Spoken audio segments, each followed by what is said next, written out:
What's up guys, David here, and the speed test we have all been waiting for is finally here. Today, we got the Galaxy S9 Plus where it's going up against the iPhone 10 and the reigning speed test champ in the OnePlus 5T. Now, taking a look at the spec sheets, all three of these phones are packing a punch. The iPhone 10 has Apple's A11 Bionic chip, the OnePlus 5T has a whopping 8GB of RAM, and the Galaxy S9 Plus is powered by the new Snapdragon 845. So, which one of these phones will prove to be the fastest? And are we looking at a new champ?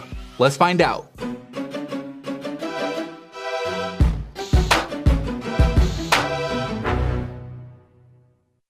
Giveaway time, we're giving away a Galaxy S9 Plus to a lucky subscriber. Learn how to enter to win by clicking on that first link down below in the description. So you know how it goes, we'll kick things off by starting with the stopwatches on each phone and then jump right into the first row of system apps, where the S9 Plus immediately falls behind there in the camera app. I'm not sure if this slower launch is related to the new variable aperture, but luckily for the S9, it didn't make too much of a difference, with it already catching up to the OnePlus 5T in Photoshop, with the iPhone 10 ahead of the pack already in Premiere. So each phone will be processing the same exact 5-second clip, with the A11 Bionic chip in the iPhone 10 just blowing through the task and already moving on to the gaming row, while surprisingly, the new Snapdragon 845 in the S9 doesn't outperform the older Snapdragon 835 in the OnePlus 5T. It'll be interesting to see if the extra horsepower under the hood of the S9 Plus can actually make a difference here in the gaming row, where so far, it doesn't really look like that's the case, with the OnePlus 5T being able to stay neck and neck with the S9 as each phone works on fit the fats. Meanwhile, the iPhone 10 is looking to improve on its lead, with it blasting through bullet force and moving on to Spotify, where it's able to take the one app lead it had over the other phones and turn it into a 2-app lead as it starts working on ESPN.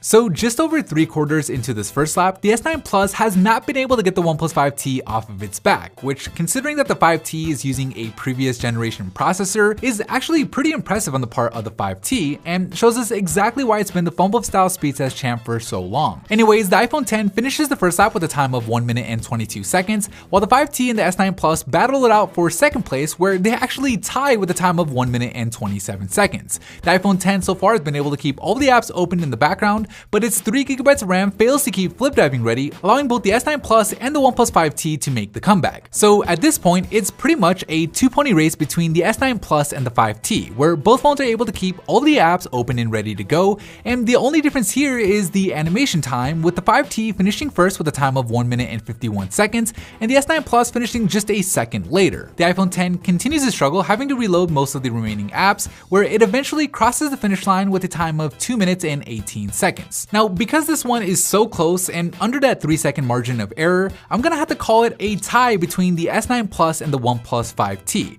Taking a look at the individual app load up times from the first lap, you can see that the A11 Bionic is still the king when it comes to heavy duty tasks, while the difference between the Snapdragon 845 on the S9 Plus and the Snapdragon 835 on the OnePlus 5T isn't really all that noticeable when it comes to launching apps. Of course, that's not to say that there isn't a difference in other areas like energy consumption and graphics, so keep that in mind. Anyways, that is it for me in this video. Thank you guys for watching, and as always, I'll see you in the very next episode.